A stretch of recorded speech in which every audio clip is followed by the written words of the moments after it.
Selamat pagi. Pagi, Pak. Pagi, Pak. Pagi, Pak. Pagi, Pak. Iya, ini masih ada 3 yang belum kelihatan ya.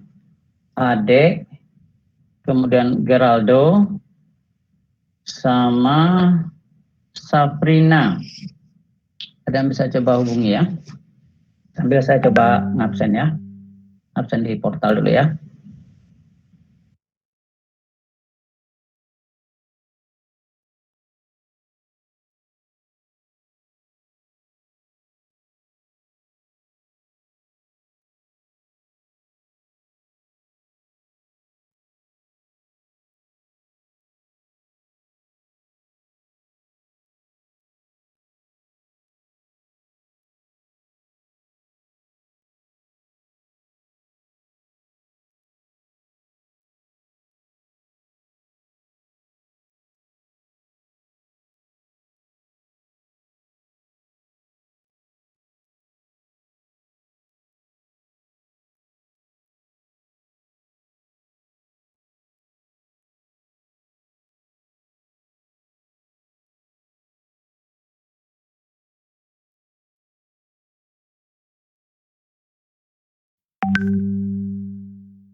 Maaf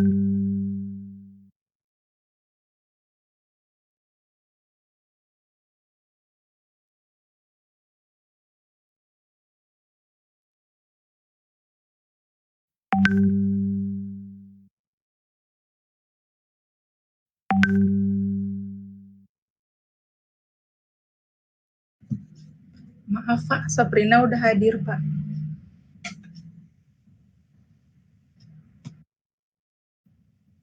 Ya, sudah lengkap ya.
Halo, selamat pagi ya.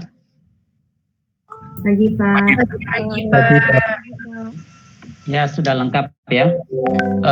Jadi untuk bab 1, tugasnya sudah saya lihat ya sebagian ya. Prinsipnya sudah oke lah ya, sudah paham ya. Cuma masih ada yang belum balance ya. Tolong dicek, barangkali ada kurang jumlahnya ya. Jurnalnya saya lihat sudah benar ya. Ini neracanya belum balance ya. Jadi intinya di chapter 1, A dan B bergabung atau A, B, C, D, E bergabung ya. Yang eksis secara legal tinggal 1 ya, yang A misalnya, yang lain secara legal dibubarkan. Hingga semua aset sama likuiditasnya digabung ke yang eksis ya. Sebesar berapa? Sebesar fair value ya. Itu inti dari bab 1, langsung sekaligus dibuat laporan keuangan konsolidasinya, penggabungan ya. Kemudian saya kira kita nggak bahas lagi bab 1, saya kira sudah oke ya, nggak terlalu kompleks ya. Sekarang kita lanjut ke bab 2. Kalau perusahaan PTA dan PTB ya bergabung, atau PTA membeli saham PTB, C dan E, semuanya tetap eksis, hanya membeli sahamnya tidak mayoritas di atas 50% ya, sehingga tidak melakukan penggabungan ya. Jadi di semester sebelum-sebelumnya, terutama di waktu pengantar untuk belajar, jadi ada 3 kelompok dalam investasi ini ya, dikelompokkan oleh accounting. Kalau satu perusahaan membeli saham perusahaan lain kurang dari 20%, yang kedua 20% sampai 50%, itu yang kita bahas di bab 2 ini. Karena yang kurang dari 20% kita sudah pernah bahas sebelumnya di pengantar akuntansi ya. Kemudian kalau kelompok 3 membeli lebih dari 50%, ada kemampuan mengendalikan, ada controlling ya. Nah, ini akan kita bahas bab 3 dan seterusnya di pertemuan 5 pertemuan berikutnya ya. Jadi di pertemuan ini kita fokus pada sebuah perusahaan membeli saham perusahaan lain yang range-nya antara 20 sampai 50% ya. Itu kita pahami dulu di depan. Ada beberapa yang perlu kita bahas ya, tapi yang pokok yang 20 sampai 50% tadi ya. Nah, ini kita lihat di sini ya. Ya, accounting membagi 3 kelompok. Kalau kurang dari 20% dianggap tidak punya pengaruh signifikan. Sehingga accounting ada metode yang untuk mencatatnya, yaitu metode cost. Gimana cost method mencatat? Nanti kita lihat. Berikutnya, nah yang kita akan pelajari bab 2 ini yaitu 20-50%. Nah, dianggap memiliki pengaruh signifikan. Metodenya apa? Metode cost. Bagaimana mencatatnya nanti kita lihat. Ya. Walaupun tidak selalu 20% atau lebih itu pakai metode equity. Karena kuncinya di significant influence. Kalau ada informasi atau kondisi di mana tidak ada pengaruh signifikan, ya balik lagi ke metode cost. Ya. Kelompok 3 di atas 50%, nah ini wajib melakukan konsolidasi karena sudah mengendalikan perusahaan lain, sehingga PTB, PTC, PTD yang dimiliki sahamnya oleh PTA lebih dari 50%, yang dianggap itu satu kesatuan secara accounting karena secara operasional dikendalikan oleh perusahaan A, sehingga perlu dikonsolidasi. Ini kita akan bahas di pertemuan berikutnya, ya 5 pertemuan berikutnya. Itu yang kita perlu pahami ya. Nah, secara accounting bagaimana pengakuan pendapatannya ya, kalau tidak ada significant influence pada saat dibayar dividen diakui sebagai pendapatan dari investasi. Tapi kalau ada pengaruh signifikan yang tadi 20-50, pendapatan diakui pada saat PTB, PTC, PTD mempublikasikan laporannya, di mana ada pengumuman laba atau rugi di sana. Kalau laba, pendapatan meningkat. Kalau rugi, otomatis ada kerugian di sana. Ya. Intinya 20-50% itu normalnya dianggap sudah punya pengaruh signifikan. Ya, biasanya sudah bisa menaruh satu direktur sebagai perwakilannya, yaitu salah satu yang bisa dilihat bahwa dia kalau sudah taruh satu direktur, artinya kan ikut mengambil keputusan penting di dalam anak perusahaan tersebut.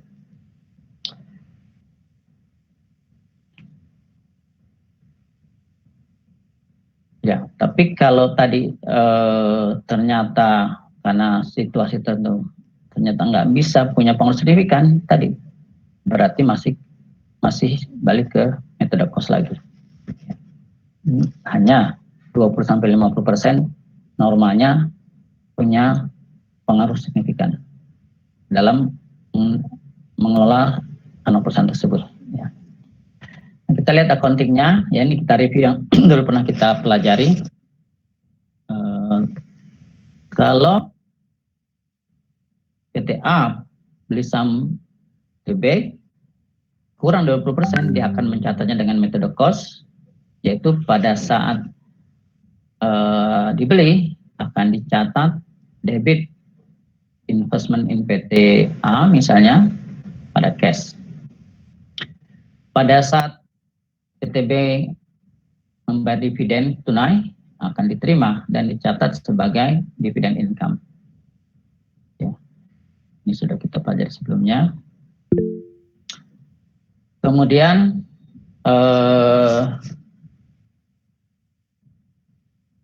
kita perlu melihat pada akhir tahun, ya, apakah pembayaran dividen yang kita udah terima tadi melebihinya nggak dari income-nya PTB tadi. Kalau melebihi itu berartinya kan ada yang tidak pas di sana. Ya, kok misalnya laba 10 juta bisa bayar dividen 20 juta. Nah, ini pada akhir tahun kita akan melakukan penyesuaian. Artinya sebetulnya itu adalah penurunan investasi kita, yaitu dividen income-nya kita kurangkan, kreditnya investasi. Ya, Berarti ada pengurangan di sana ya. Karena kok bisa ya labanya cuma 10 juta, dia bayar dividen 20 juta ya. Itu ya, ini jarang terjadi tapi perlu kita perhatikan juga ya. Kemudian kalau kurang dari 20% ya, tentunya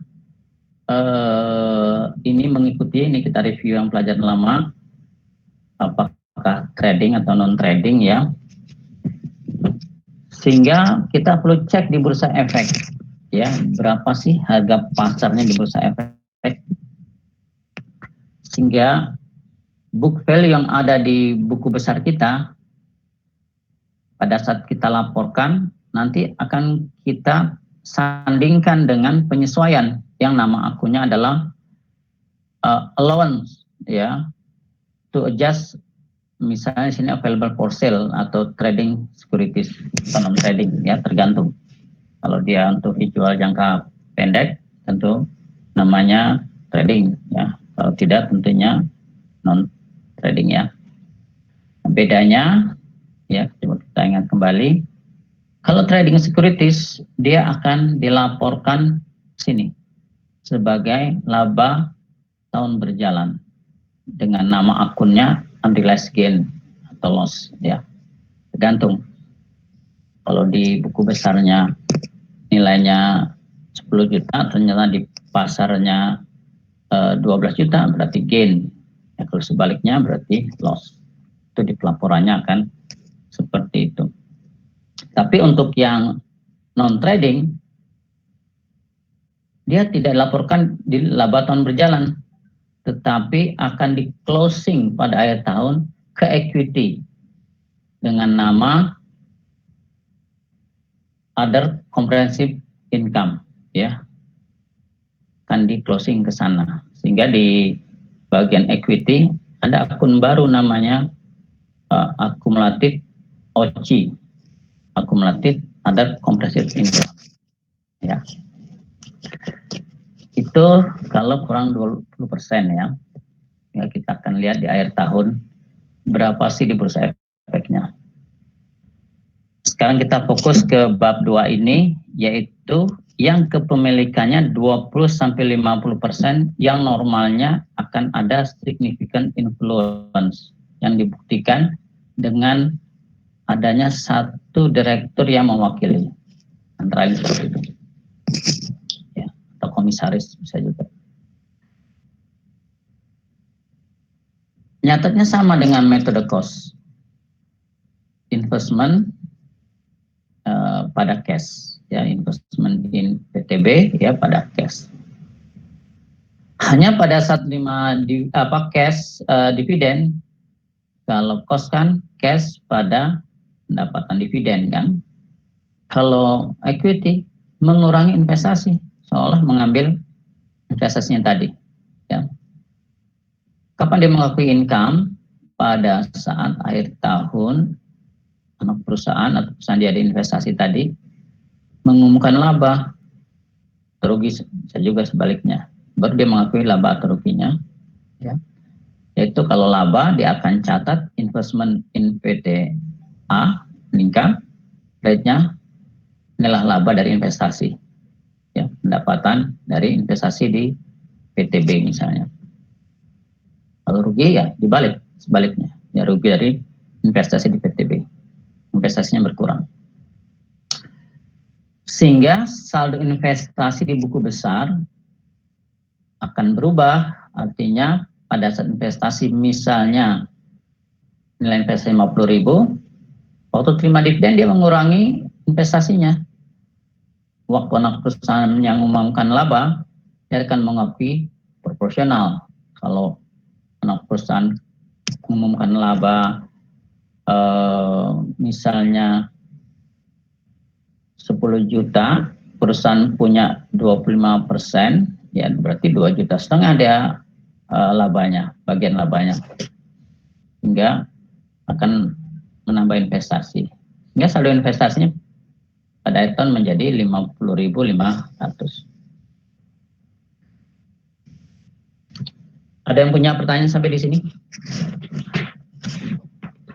Pak, izin bertanya, Pak, Ya. terkait income yang ditentukan dari, tadi kan dijelaskan bahwa income itu ada ditentukan dari jumlah kapasitas Kepemilikan saham, investasi itu mengukurnya persentase kepemilikan saham.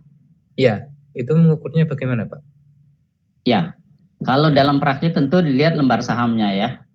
Kalau di soal kita sederhanakan dalam presentasinya ya. Jadi kalau misalnya kita punya PTA punya 20.000 lembar saham, dikalikan aja berapa pengumuman dividennya per lembar sahamnya. Karena pengumuman dividen bukan dalam presentasi, tapi per lembar saham setiap pemegang saham akan dikasih 1 juta misalnya. Nah seperti itu. Ada lagi?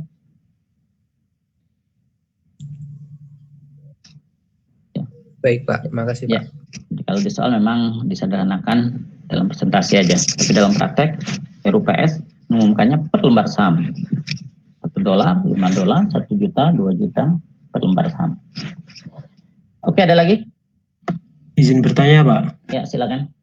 Yang terkait kepemilikan yang kurang dari 20% tadi, yang menggunakan cost method yang reduce dividend income itu maksudnya gimana ya Pak tadi? Oh, jadi gini, kita ya mendapat dividen di PTA ya, yang katakan kepemilikannya 10%, mendapat dividen pada saat anak perusahaan mengumumkan laba, dapat dividen. Bagian kita, dividen diumumkan 10 juta. Kita dapat tentunya 1 juta kalau punya 10%. Ternyata pada akhir tahun kita dapat laporan, loh, income-nya cuma 5 juta atau 4 juta. Dari mana dia bisa bayar dividen? Ya, nggak, rekeningnya nggak ada. Oh, artinya ada pengambilan dari investasi kita, atau dia ngambil ya dividen terselubung itu dari equity-nya, ya. Sehingga kita harus mengadjust investasi kita menyesuaikan sebanyak dengan penurunan tersebut, ya. Nah, itu jarang terjadi, tapi kalau terjadi itu semacam mungkin pembayaran dividen terselubung, orang dia rugi kok bayar dividen gitu kan, normal kan laba dulu, atau rugi 10 juta kok bayar dividen 15 juta gitu kan, begitu. Ada lagi pertanyaan? Jadi kayak mengambil equity investmentnya kita gitu ya Pak? Iya, karena dia membayar lebih dari kemampuannya anak perusahaannya kita. Oh, berarti sebetulnya equity kita turun tuh, orang dia ngambil dari equity kok labanya cuma 10 juta kok berani bayar dividen 15 juta. Ya mungkin pemegang saham yang mayoritas lagi butuh uang, begitu. Ada lagi? Izin bertanya Pak. Ya, silakan. Berarti kalau yang pakai equity method ini kan kalau ada income mengurangin investmentnya Pak. Berarti dia bisa aja nanti suatu saat ada income. Sebentar. Kalau anak perusahaannya laba, itulah pendapatan dia meningkat proporsional. Anak perusahaannya rugi, disitulah rugi di investasi dia turun. Kalau anak perusahaannya ngasih cash dividen, ya dividen non cash juga, investasinya turun, selalu diambil asetnya dia. Itu metode equity. One line consolidation lah ya. Ada lagi pertanyaan? Ya. Pak, saya masih bingung di bagian yang slide 16 yang mengurangi dividen income yang telah diakui bila diperlukan. Oh iya, tadi yang saya jelaskan.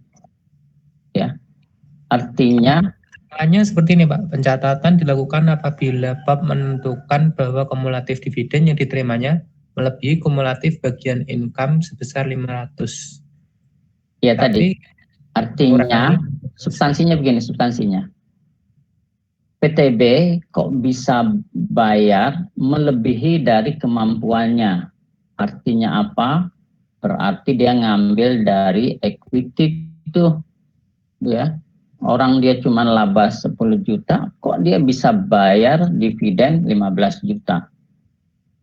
Kita sih senang-senang aja terima lebih, tapi secara accounting sebetulnya value-nya kita berkurang itu, karena dia ngambil modal sendiri. Itu artinya kayak bayar dari modalnya sendiri gitu, karena labanya nggak segitu. Itu substansinya yang perlu dipahami.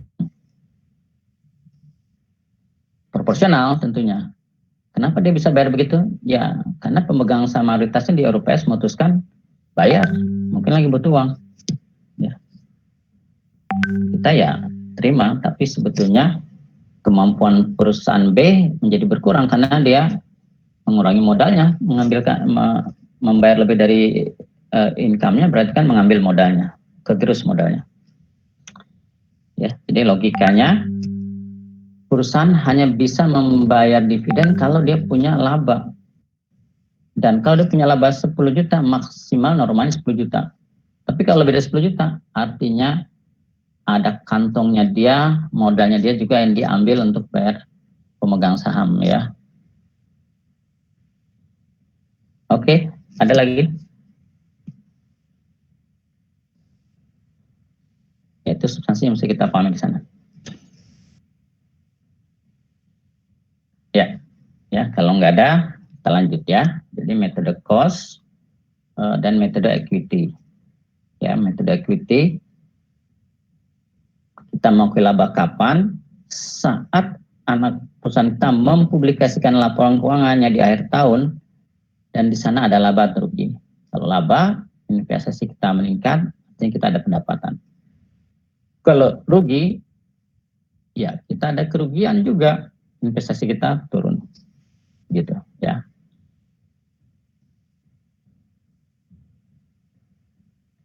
Nah,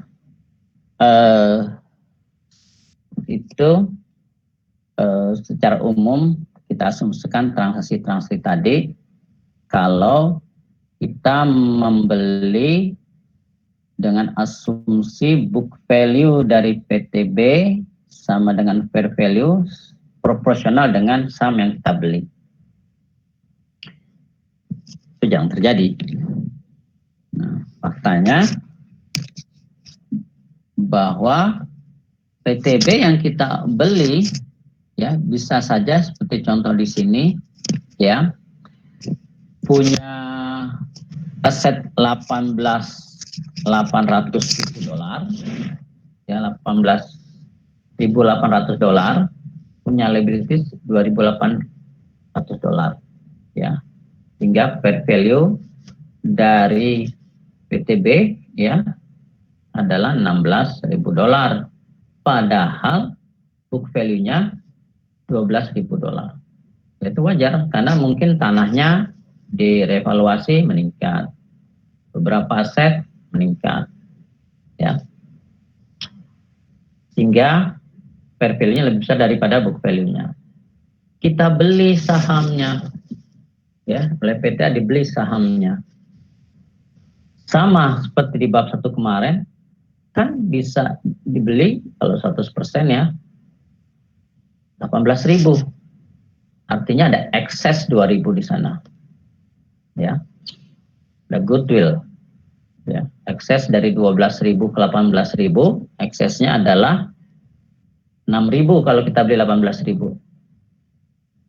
Tapi karena kita sudah bisa mengidentifikasikan aset dan hutangnya, ada 4.000 yang lebih dari book value-nya, berarti 4.000 kita alokasikan ke aset dan liabilities yang ada. Dan 2.000 apa? Itu goodwill. Itu seperti itu ya. Tetapi kadang-kadang bisa saja kita beli ya, seperti kemarin di bawah cost 3.600, maaf di sini 12.000 ya, kita beli 10.000 ya,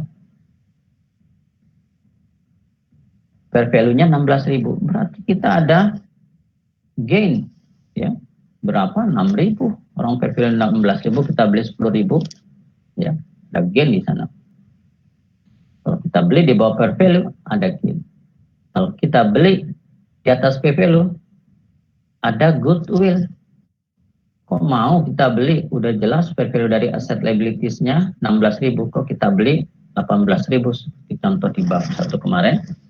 Oh berarti ada nama baik, dia punya direktur atau tim manajemen yang sudah berpengalaman, punya jaringan distribusi yang bagus, punya proses produksi yang unik barangkali, customer yang loyal. Nah itu tidak tercermin di dalam aset-asetnya karena itu intangible. Ada kemampuan menghasilkan income di masa depan yang baik, makanya kita akui sebagai goodwill. Goodwill tidak diamortisasi, tapi kita evaluasi setiap tahun ada nggak penurunan nilainya. Ya. Nah, hanya kalau di bab 1 kita beli 1%, di bab 2 kita beli antara 20 sampai 50%, ya. Hingga proporsional dong, kalau kita di sini beli 30%, berarti kita mendapatkan bagian 30% dari 16.000, ya, yaitu 4,8 ribu, 3% dari 12.000, 3,6.000. Cost 3.600, fair value 4.800. Kita bayar berapa untuk dapat saham 30%? 5.000. Ya bayarin kan bisa cash dan hutang, bisa cash dan saham, nggak masalah itu kan. Sama juga nyatetnya seperti kemarin, ya.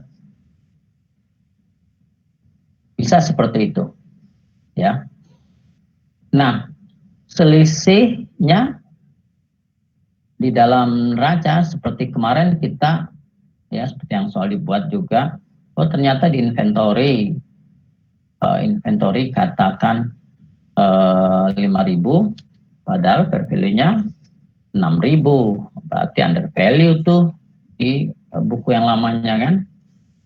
Demikian juga other current asset, ya, tercatat 5.000, harusnya cuma 4.800 atau per value, ya. Demikian juga dengan equipment, ya, tercatat 20.000, harus 23.000, ya, under value. Equipment, ini bisa kita perlu dapat informasi berapa lama masih bisa dipakai. Oh 20 tahun misalnya. Dan juga hutang dan notes, ya, tercatat 4.000, enggak, hutangnya harusnya 3.800, ya, berarti kebesaran hutangnya tuh. Ini sekarang cuma 3.800. Berapa tahun lagi? 5 tahun. Nah ini kita mendapat informasi seperti di bab 1 kemarin, book value, fair value, selisihnya karena ini, ya, yang 4.000. Nah, misalkan kita membeli tadi dengan saham dan cash, ya, tentu kita catat, ya, seperti bab 1 kemarin, ya, common stock, additional paid, dan berapa harga di pasar sama cash yang kita keluarkan. Ada notes, kita catat notesnya juga. Dan biaya yang kita keluarkan, kita catat, ini additional paid kita debit, ya, terkait dengan penerbitan saham, registrasi dan penerbitan saham, ya. Dan biaya broker, ya, jadi expense, sama dengan di bab 1. Nah, kita keluar 5.000, dapat 30%, ya, dari book value-nya 3.600. Hingga ada excess berapa? 1.400. Ya, excess cost over book value. Ya, tadi di sini kita udah lihat selisihnya 4.000, kita punya 30%. Berarti selisihnya 1.200 yang bagian kita. Kita bayarnya lebih dari itu, berarti 200-nya ada intangible asset, yaitu ada goodwill, ya, sama seperti bab 1, hanya ini kepemilikannya tidak 100%, ya. Jadi dari yang berhasil diidentifikasi 1.200, lebihnya eksesnya 1.400. Oh ini berarti ada intangible, yaitu ada nama baik, ya, 200. Ya, Kemudian perusahaan menerima dividen, ya sama seperti yang contoh tadi, pada saat menerima dividen cash, kreditnya investasi berkurang. Nah, soalnya mencarikan uang sendiri kan. Nah, pada akhir tahun mendapatkan laporan keuangan anak perusahaan yang sudah dipublikasikan, dan lihat di sana anak perusahaan melaporkan laba laporan keuangannya $3 juta. Kita punya saham 30%. Kita catat berarti kita punya income 30% dari $3 juta itu 900.000. Hingga investasi kita meningkat.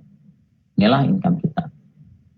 Dan tadi terima dividen berkurang. Ya. Nah, jangan lupa tadi ada yang perlu kita amortisasi excess tadi, ya. Ada inventory, ada other current asset, ada equipment, ada notes. Ya, goodwill tanah tidak diamortisasi. Ya. Inventory kita sederhanakan, dianggap yang stok kemarin itu tahun berjalan udah terjual semua, sehingga selisihnya kita amortisasi 100%, ya 300. Demikian juga ada current asset. Equipment tadi 20 tahun, berarti tahun ini 45, notes 5 tahun, berarti tahun ini 12, goodwill tidak. Sehingga ada amortisasi 297, ya. Nah, sehingga kalau kita mau catat terpisah, kita akan catat tadi investment insan pada income perusahaan. Kemudian untuk amortisasinya income, kreditnya investment 297. Nah, kalau kita mau gabung langsung aja investment pada income 603. Saya sarankan dipisah supaya kita tahu ceritanya. Yang ini dari net income, yang ini dari amortisasi excess tadi. Ya. Sehingga investasi kita di PTB, ya, investasi PTA di PTB, saldonya berapa di buku besarnya? 5.303 dari mana?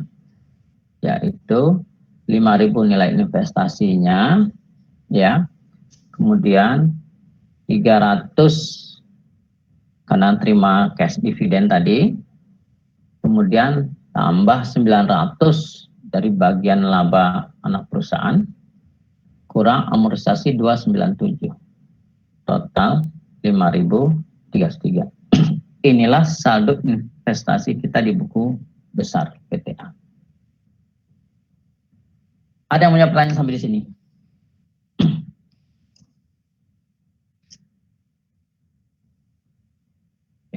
Ya, ada ya.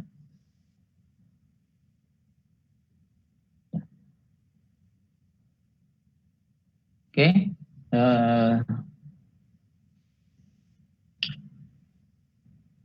itu secara detailnya seperti tadi, ya.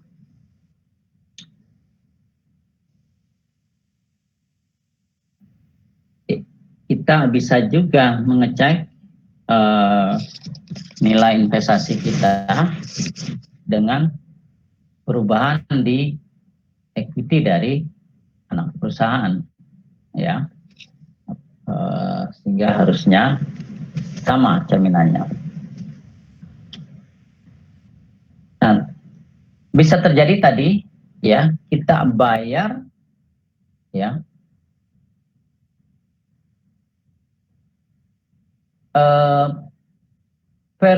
cost-nya 3.600, fair value-nya 4.800, ya, kita bayar sebesar 3.000.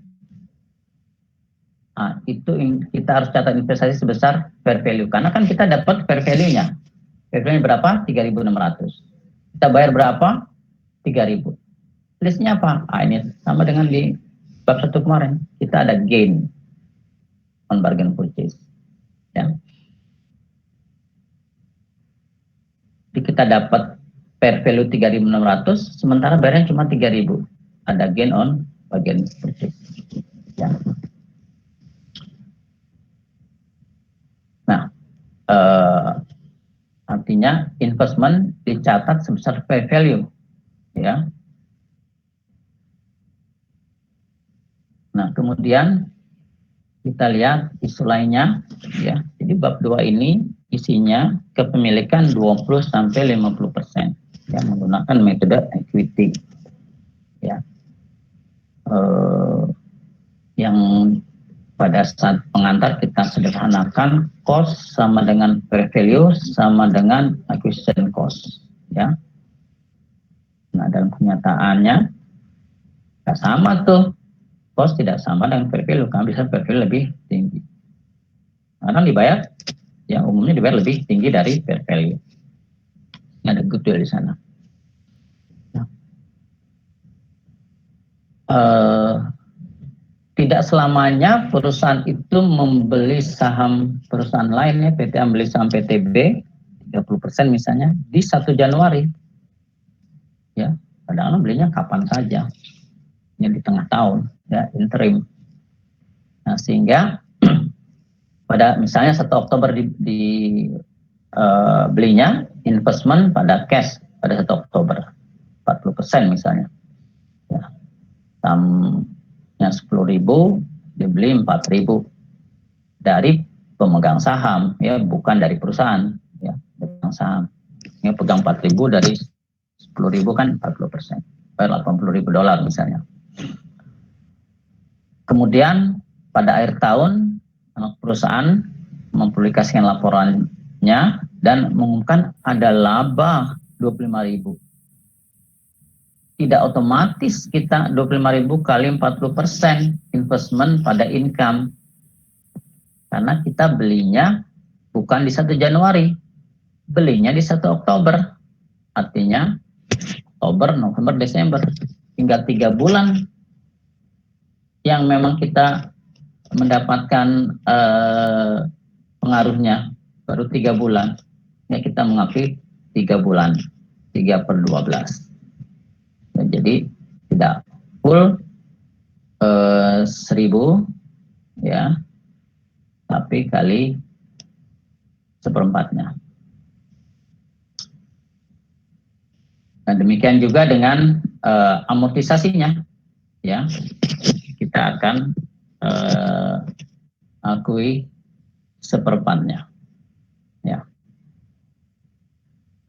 Oke, itu contohnya. Ada yang mau bertanya di sini? Pak, izin bertanya.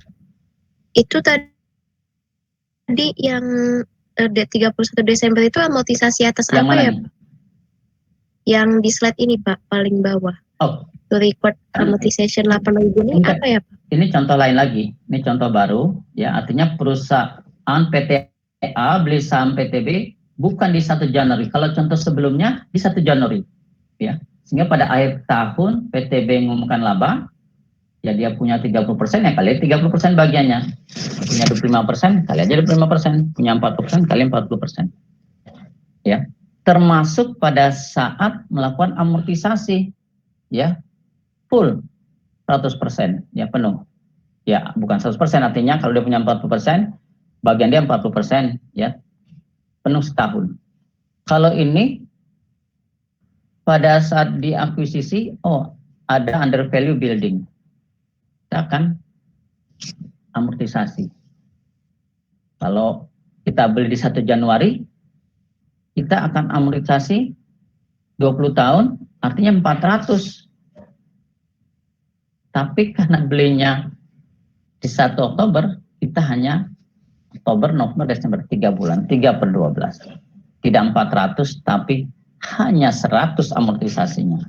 Lalu ada yang, ini contohnya cuma building, mungkin ada yang lain sama juga. Ada building, ada inventory yang lainnya, sama juga hanya 1/4. Ada yang punya pertanyaan? Kalau di tengah tahun, 1 Juli, setengahnya, 6 bulan, 6/12. Kalau misalnya di bulan 1 April, 3/4. Proporsional. Kita kapan akuisisinya? Ya. mengakui pendapatannya proporsional, amortisasi juga proporsional. Ada yang punya pertanyaan?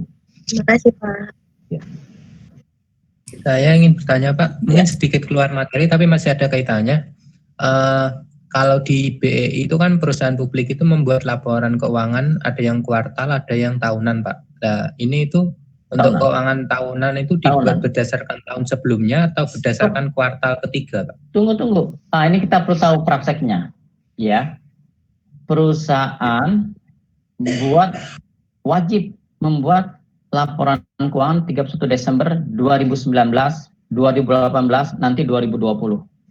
Tapi dipublikasikan biasanya 2 bulan, 3 bulan, 4 bulan setelah tanggal neraca. Misalnya baru dipublikasikan tanggal 1 April.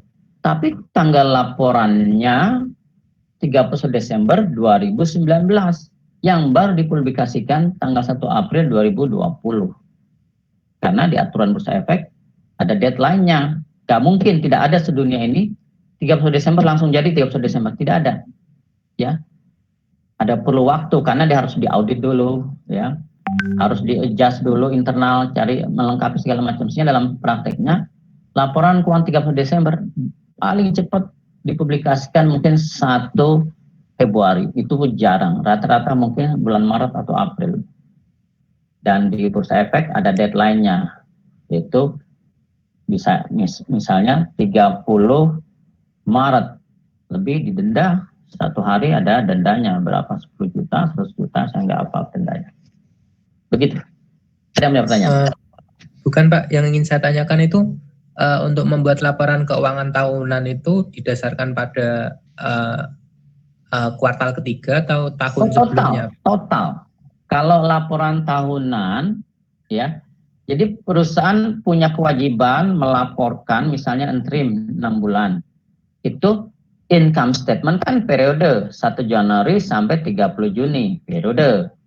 Tapi kalau udah tahunan 31 Desember, jadi di Juni dia lapor, 31 Desember dia lapor, yang baru dia lapor mungkin tanggal 1 April tadi ya, tapi tertanggal 31 Desember 2019, itu pendapatan penuh setahun, dari Januari 1 sampai 31 Desember. Begitu, karena periodenya 12 bulan. Ya, jadi tahun sebelumnya ya Pak, jadi 1 tahun periode itu, kuartal itu hanya bukan dijadikan dasar. Itu untuk mengupdate investor, kan transaksi terus berjalan, orang jual beli pengen tahu pada saat beli saham posisinya seperti apa. Tapi biasanya kuartal itu unaudited ya, yang audited biasanya 31 Desember. Mati kan ya. Ya. Ya, jadi resminya secara tahunan ya Pak. Baik. Yang penuhnya 1 tahunan ya 31 Desember yang tapi perusahaan tetap punya kewajiban melapor, termasuk melaporkan peristiwa penting, misalnya ada akuisisi yang besar segala macam, dia harus lapor ke bursa efek. Supaya apa? Supaya pemegang saham kan di dalam perusahaan day to day-nya kan tahu juga ya keterbukaan informasi. Baik Pak, terima kasih Pak. Ada lagi? Izin bertanya Pak. Ya. Ada 2 pertanyaan Pak. Yang pertama itu untuk menentukan perhitungan amortisasi itu yang plus minusnya itu bagaimana ya Pak? Terus yang kedua, untuk yang amortisasinya itu kita itu seluruhnya gitu ya Pak? Maksudnya kayak pengurangannya untuk inventory itu seluruhnya, kecuali yang ada masa manfaatnya itu Pak. Biasanya seperti itu karena untuk penyederhanaan, untuk yang current asset dianggap tahun itu sudah terpakai semuanya, sudah hilang semuanya, begitu. Ya, untuk contohnya nanti kita lihat contohnya ya. Intinya yang tadi ini 4, mana tadi 4? Ini semuanya pada akhir tahun diperhitungkan ya. Untuk tahun ini 297 amortisasinya, yaitu inventory seluruhnya, ada current asset yang 60 seluruhnya juga ya, yang over ini ya. Equipment sesuai dengan masa manfaat, note masih 5 tahun, betul tidak? Nah, seperti ini cara menghitungnya. Ada lagi yang mau bertanya? Nah, izin bertanya Pak. Ya. Untuk not payable sama other current asset ini kan tadi di soalnya itu over value ya. Iya. Jadi Tapi misalnya kenapa di book value-nya ada current asset, misalnya di book value-nya 5 juta. Berdasarkan penilaian harusnya 4.800.000 per value-nya. Ya. Sehingga dia kelebihan. Ya. Demikian. Kan di appraise. Misalnya bisa saja equipment 900 9 juta.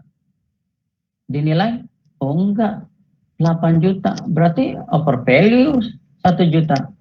Kebetulan di sini under value ya. Tapi bisa juga kebalikannya ya. Tergantung penilaian appraisalnya. Ya. Terima kasih Pak. Jadi teknis menilainya yaitu urusan appraisal ya. Artinya pada saat perusahaan punya book value berupa kalau cash otomatis sama. Tapi inventory mungkin AR, other asset segala macam mungkin berbeda dengan fair value-nya. Bisa lebih besar, bisa lebih kecil. Ya, dalam kondisi krisis seperti sekarang mungkin inventory bisa jadi dia over value. Book value-nya 5 juta harusnya cuma 3 juta karena susah jualnya. Bisa jadi. Ya, seperti harga motor mobil, dia punya persediaan mobil di pabrik atau di dealer, berapa nilainya, totalnya ada ratusan mobil, 40 miliar. Paling per value-nya mungkin sekarang 30 miliar. Artinya dia over value, ya, kebesaran di bukunya sekarang. Tapi dalam keadaan normal, mungkin dia punya book value persediaan mobil 40 miliar, mungkin fair value-nya sudah 45 miliar ya, karena lagi demand-nya lagi tinggi ya, harga jualnya bisa lebih besar dari nilai bukunya. Oke, ada lagi?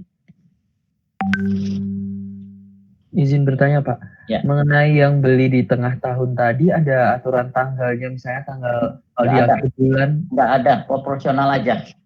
Jadi kalau kita beli di bulan awal 1 bulan 2, berarti 11 bulan. 1 bulan 3 berarti hak kita atas income, hak PT atas income proporsional. Normalnya hanya sejak dia beli berarti 10 bulan, kalau bulan 3 dan seterusnya. Maksud saya misalnya belinya di tengah-tengah bulan, misalnya di tengah Oktober gitu. Oh iya, kalau mau fair dihitung aja setengah gitu. Kalau mau fair. Ya sama dengan depresiasi itu kan. Iya. Baik, terima kasih Pak. Ya. Ada lagi?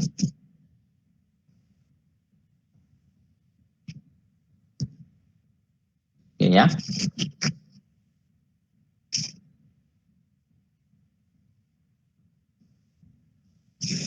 Nah, kadang-kadang beli satu saham PTA beli saham PTB tahun ini 10%, tahun depan 15%. Lah tahun ini pakai cost, tahun depan udah 20% lebih kan, udah pakai equity dong. Nah ini harus dihitung ulang itu dari pengaruhnya terhadap laba ditahan, karena kan kalau equity kan tadi kalau anak perusahaannya laba dia baru mengambil pendapatan. Ya, tadi kita lihat debit investment meningkat, terus mengakui laba tahun berjalan, ya, income from investment. Ya, kalau cost kan tidak. Nah, sekarang jadi equity, nah, harus dihitung ulang dengan cara mendebit investment. Ya, investment meningkat, kreditnya apa? Karena udah lewat ke laba ditahan. Kalau belum lewat, ya pendapatan dari investasi. Ya, kalau belum lewat untuk tahun ini. Ya. Hingga kita lihat di sini tahun lalu equity-nya dari PTB $7.000 misalnya. Ya, pada saat kita sudah ambil alih, ya sudah harus equity karena sudah lebih dari 20% misalnya. Ya. Nah, mulai tahun lalu cuma punya 10%. Ya. Nah, padahal mulai Januari sudah 20% atau 25%. Ya, kan beli 15% lagi. 25%. Ya dulu 10%. Nah, ini pengaruhnya kita hitung. Yaitu 7.000 ke 7.500 berarti di tahun 2016, ya di awalnya 7.000, di akhir 2016 atau awal 2007 7.500, berarti ada income 500. Jadi dulu punya 10%, harusnya kan kalau anak perusahaan mengumumkan laba investment pada income from investment, ya. Tapi karena cost kan tidak. Nah, sekarang udah equity, ya dicatat sekarang. Tapi karena sudah lewat, langsung aja ke retain earning. Begitu. Ada yang punya pertanyaan?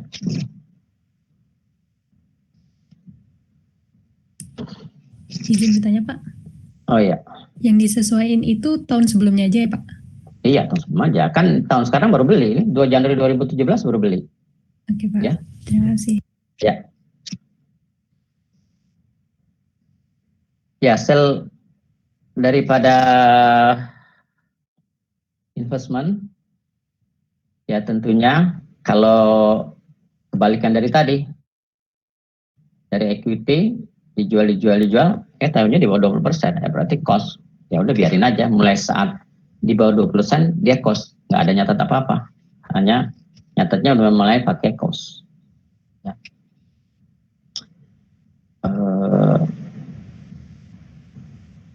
Kadang kita beli saham bukan di bursa efek langsung dari pemegang saham, tapi perusahaannya menerbitkan saham baru, ya di bursa efek juga, tapi bukan menerbitkan saham baru.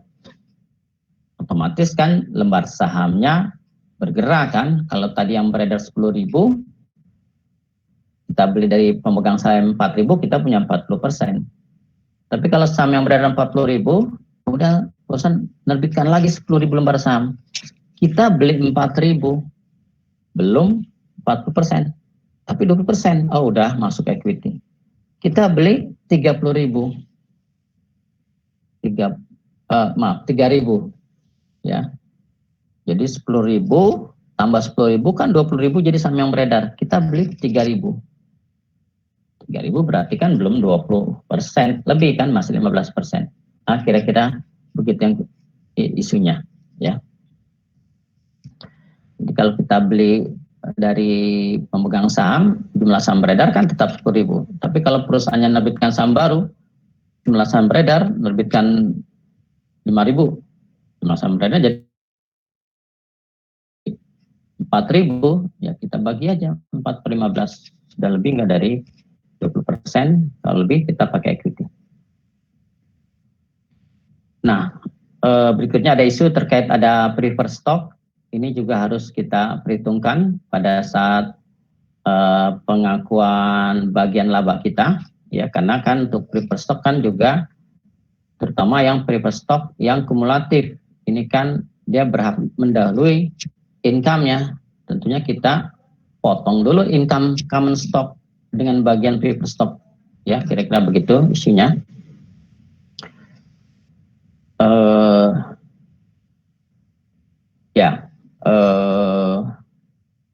Intinya kalau perusahaan melaporkan, ya PTB melaporkan itu kan normalnya net income dari operasi reguler ya. Tapi kadang-kadang ada melaporkan laba atau rugi dari non reguler ya. Nah itu tentunya kita juga, itu hak kita juga, hanya mungkin perlu memisahkan mana laba dari regular operation dan juga mana laba dari yang pendapatan yang luar biasa tadi. Termasuk secara umum perusahaan juga perlu memberikan catatan terhadap kepemilikan tersebut ya, secara supaya PTA pemegang saham juga tahu kita invest di PT apa aja, terutama yang nilai 20% atau lebih ya. So, untuk goodwill karena kita tidak amortisasi sama dengan kepemilikan 100%, ya tentunya setiap tahun perlu dievaluasi. Apakah ada penurunan nilai goodwill. Sehingga ada penurunan, akan kita expand di tahun terjadinya penurunan. Ya, tadi ada goodwill 5 juta, ternyata nilai sudah 4 juta, ya 1 juta kita expand. Ya. Oke, nah kita lihat contohnya sekarang ya, supaya lebih nyaman sebentar.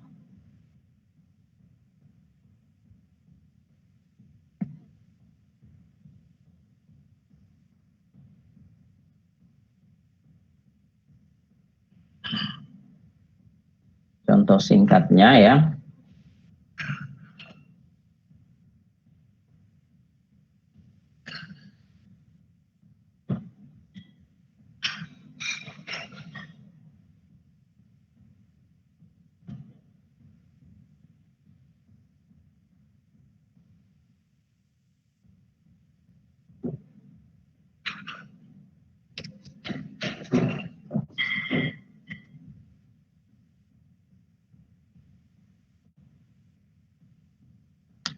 Ya, kita lihat contohnya langsung ya.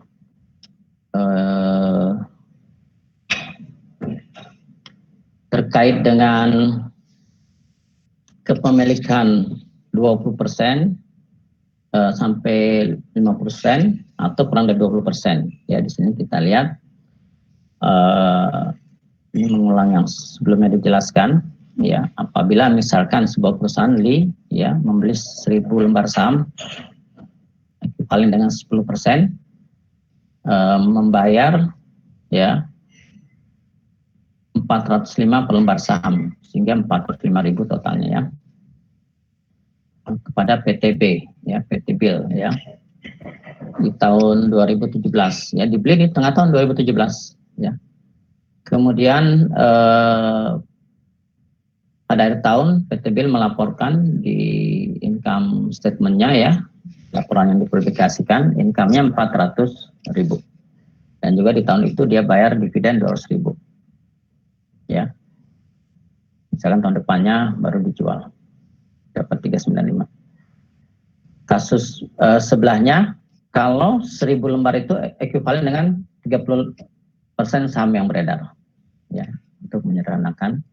Kita bisa lihat bedanya cost method dengan equity method. Nyatetnya sama, investment pada cash ya, 10% mau 30% semuanya sama. Nah, hanya pada saat terima dividen, kalau metode cost yang kurang dari 20%, dia mengakui dividen income ya. Anak perusahaan yaitu sini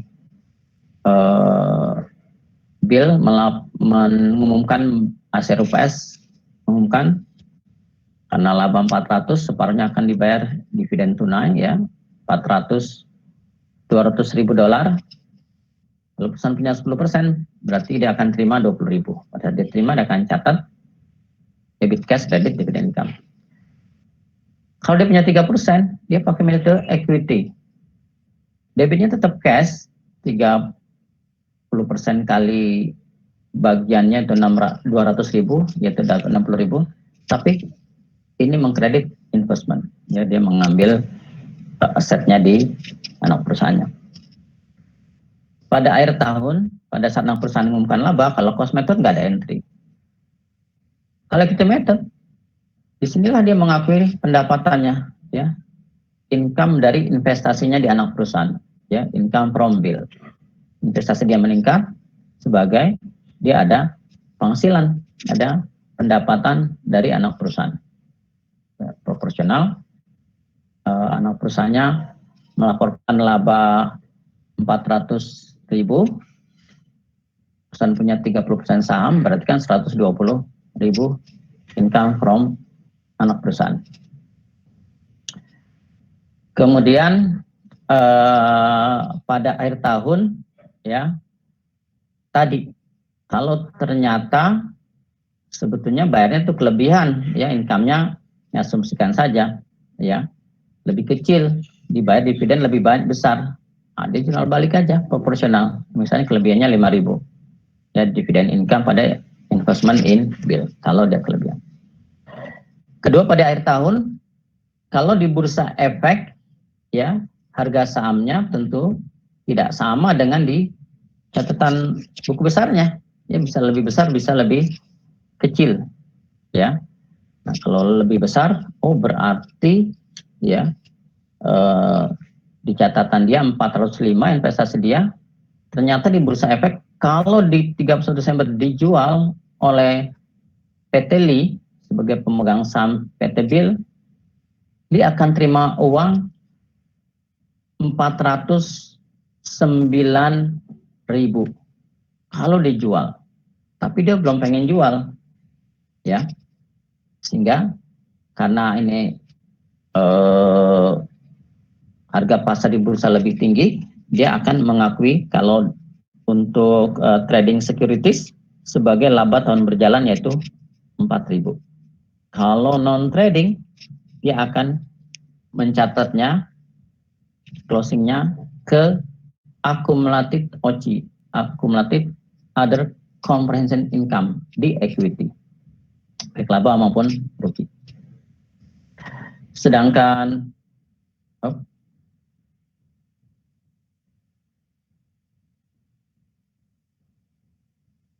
equity method pada akhir tahun, ya, samping mencatat bagian laba income, juga mencatat amortisasi tadi, selisih fair value dengan book value. Kemudian kalau tahun depannya lagi dijual, ya dibandingkan dengan bukunya, ya dijual katakan laku 395.000, nilai bukunya 405, ya udah berarti ada loss. Ya, kalau lebih besar ada gain. Demikian juga dengan equity method, sama saja, ya. Nilai bukunya dari hasil perhitungan tadi 465, terimanya 395, oh, berarti loss, ya. Seperti itu contohnya. Ada yang punya pertanyaan? Pak, izin bertanya, Pak. Ya. Yang tadi kan itu dibeli sahamnya di tengah Tahun ya, Pak. Ya. Nah, net income-nya itu nggak diproporsiin 6 dikali 6/12 juga, Pak? Untuk, oh iya, ini harusnya 6/12, ya benar, ya. 60.000 jadinya, Pak, ya? Jadi 60.000, ya. Tolong koreksi ya. Ya bagus, Ya. makasih. Sama yang ini, Pak, dividennya, ini asumsinya setelah dia beli ya, Pak, dibagi? Oh iya, ini kalau sebelumnya setelah dia beli lah, ya. Iya. Dan nilainya full ya, Pak, nggak diproporsiin kalau dividen? Kalau dividen kan sesuai dengan cash yang dia terima. Cashnya terima berapa? 60.000, ya 6.000 dicatat. Langsung dikali persentase kepemilikan. Sesuai dengan kan, sesuai dengan pemilikan. Tapi net income proporsional dong, ya. Iya. Ya bagus. Ya, terima kasih. Makasih. Iya, Gusti. Ada lagi yang pertanyaan? Izin bertanya, Pak. Ya. Untuk yang perubahan dari cost method menjadi fair value, equity method ini, kalau misalnya beda tahun, bukannya ada dividen income ini ya, Pak? Jadi nanti ada jurnal penyesuaian bahwa return net earning pada investment in bill gitu. Iya, tadi kan udah kasih contoh. Jadi pada saat katakan Januari tahun 2019 ini dibeli saham PTB sehingga kepemilikan udah menjadi lebih dari 20%, tentu kan sudah harus ada equity. Nah, pada saat dibeli ini langsung ada penyesuaian debit investment, credit returning. Ya. Ada lagi? Oke ya. Kalau nggak ada, sekarang kalau tadi kan kita sederhanakan seolah-olah cost sama dengan fair sama dengan book value-nya ya. Nah, dalam kenyataannya seringkali itu cost tidak sama dengan fair value, ya, tidak sama dengan book value, ya, seperti contoh-contoh sebelumnya, ya. Sehingga kita akan melakukan beberapa perhitungan dan juga kalau pencatatan tetap sama, yaitu pencatatannya pada saat investasi, pada saat terima dividen, pada saat tadi mengakui laba, dan juga melakukan amortisasi. Jurnal 34 pada akhir tahun dilakukan, yaitu anak perusahaan PTB melaporkan dalam laporan keuangannya, mempublikasikan laporannya, dia laba ya akhir tahun. PTA yang punya saham 20-50% akan mengakui juga bagian labanya dan juga akan melakukan jurnal amortisasi terhadap perbedaan cost sama fair value-nya. Nah, di samping itu juga bisa dilakukan perhitungan berapa goodwill-nya otomatis ya, berapa share dia dari net asset pada akhir tahun ya, ini bisa kita hitung, dan juga berapa income dari investasinya ya, dan juga berapa saldo investasinya. Ini otomatis dari hasil penjualan bisa dilihat ya. Inilah isu utama dari bab 2, yaitu 4 jurnal ya, di mana ada kita akan melihat ekses itu terjadi karena ada kelebihan yang mana akan dicek ke identifiable asset sama liabilities ya. Kalau masih ada selisih, kemungkinan di sana adalah goodwill ya. Oke. Nah, kita lihat contoh ya. Misal 1 Januari 2018 PT ABC membeli 30% saham PT ABX, bayar 1.680.000. Pada saat itu nilai buku PT ABX yaitu pada 1 Januari 2018 asetnya 5.900, equity-nya yaitu capital stock sama retaining 3.900. Kemudian punya fair value-nya ya, setelah dinilai asetnya 6.700, liability-nya 2.100. Berarti fair value dari net asset-nya adalah 4.600. Ya. Perusahaan ya PT ABC beli 30% saham. Berarti kan kalau kita kalikan ya 30% dikali 4.600 ya, itu kan kita akan dapat ya 1.380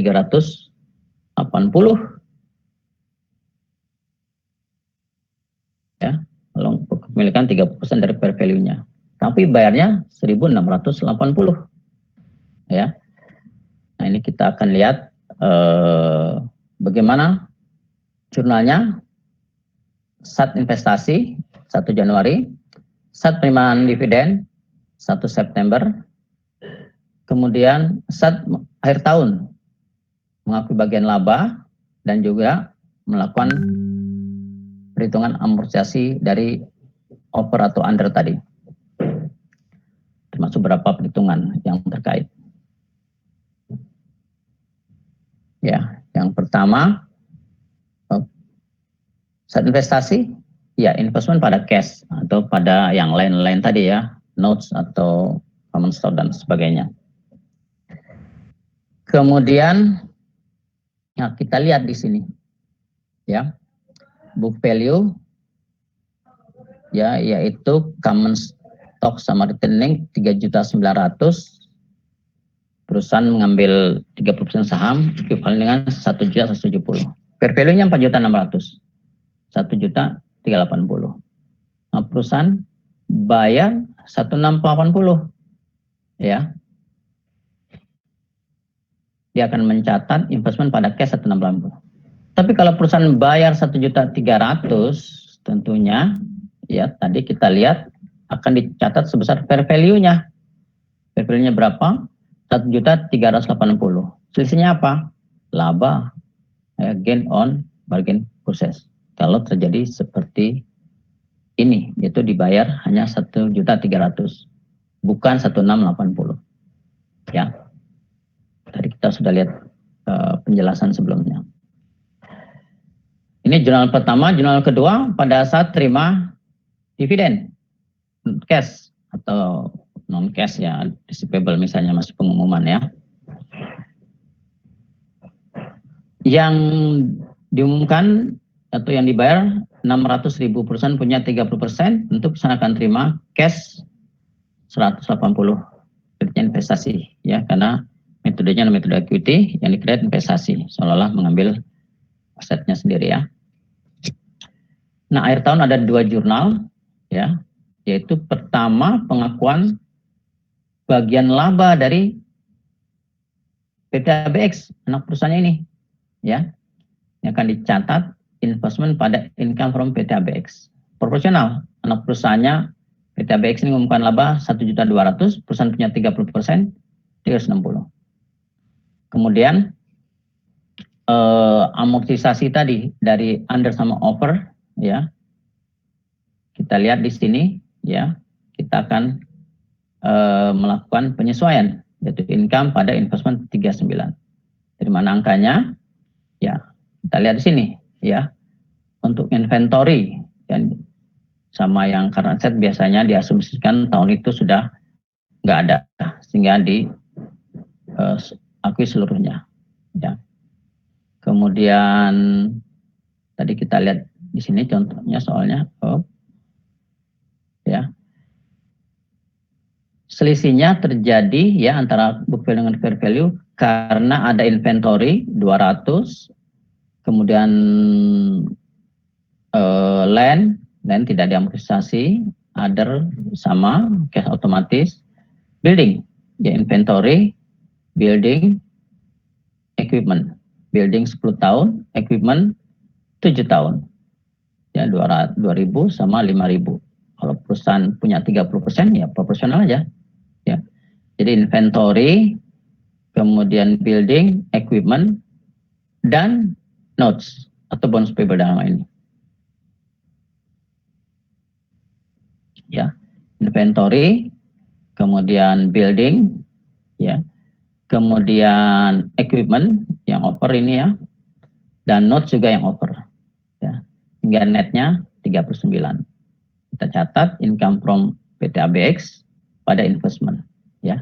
Kalau mau dilangsungin bisa juga, ya, langsung 321, ya, investment PT ABX pada income sebesar 321, ya. Tapi saya sarankan dipisah supaya kita lebih paham bahwa ada bagian income, ada bagian yang amortisasi dari selisih value dengan fair value. Itu saja jurnalnya. Nah, kemudian untuk angka-angka perhitung kita perlukan, ya, pertama berapa sih goodwill? Ya, kita lihat saja bahwa kita investasi 1.680 untuk 30% kepemilikan, padahal nilai buku dari PT ABX 3.900.000, common stock sama retaining 3.900.000, yaitu 1.170, ya, 30%-nya, sehingga ada ekses 510. Nah, kita lihat tadi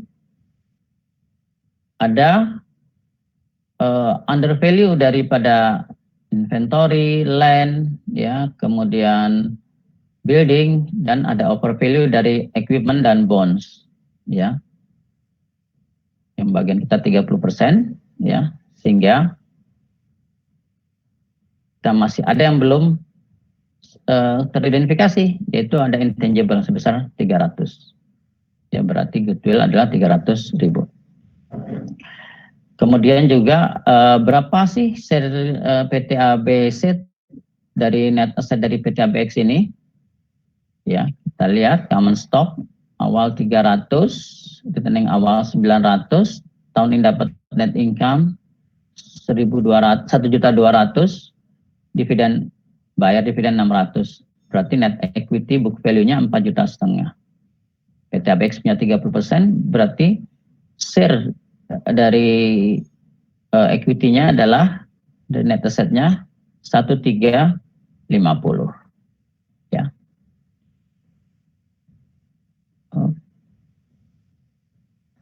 Kemudian berikutnya, berapa sih income PT ABC dari PT ABX? Ya, yang pertama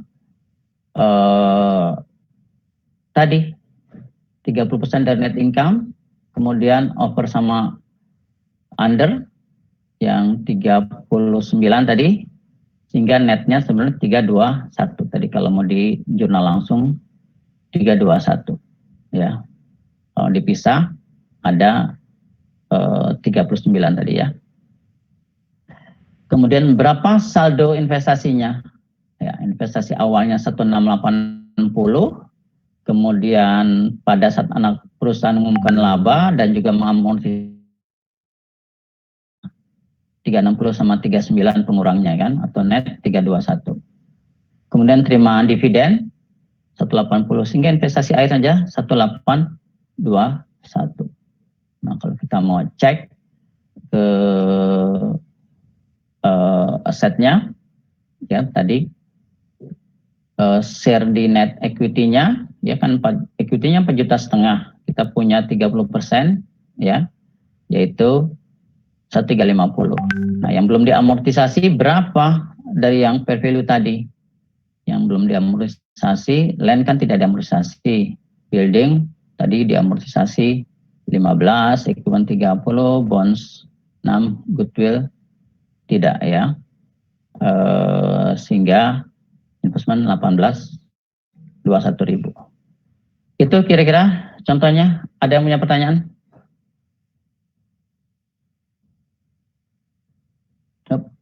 Ya, ini substansi dari bab 2 ini, yaitu investasi antara 20-50% pakai equity method.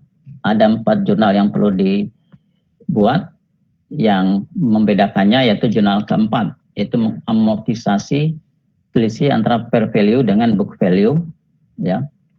Yang kalau ini 1 Januari, kalau dia pertengahan tahun atau tidak 1 Januari, misalnya 1 April, 1 Oktober, ada tentu proporsional tadi, ya. Sama tadi udah ditanyakan juga, pengakuan income-nya proporsional, amortisasinya juga proporsional. Ada yang punya pertanyaan? Ya. Kalau nggak ada, ya kita off dulu. Akan saya share soal latihannya, ya. Tolong dikerjakan, ini jam 9. Ya, sekitar 40 menit lah, 9.40 ya, sehingga kita akan ada waktu sekitar 20 menit ya untuk mengerjakan.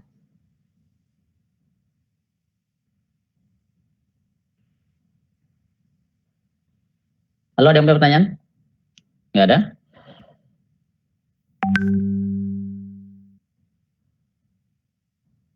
Belum ada, Pak. Ya, udah. Ya, jadi substansinya di equity ini ya. Yang lain kita review saja memang. Untuk yang konsolidasi, mulai besok nanti pertemuan berikutnya, maksudnya yang kita akan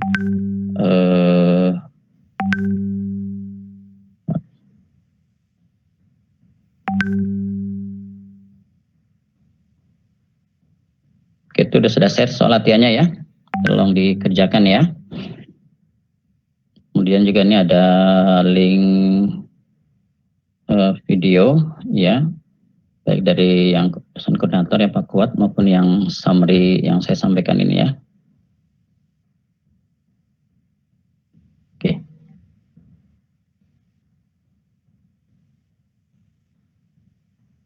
PowerPoint-nya sudah di-share ya sebelumnya ya.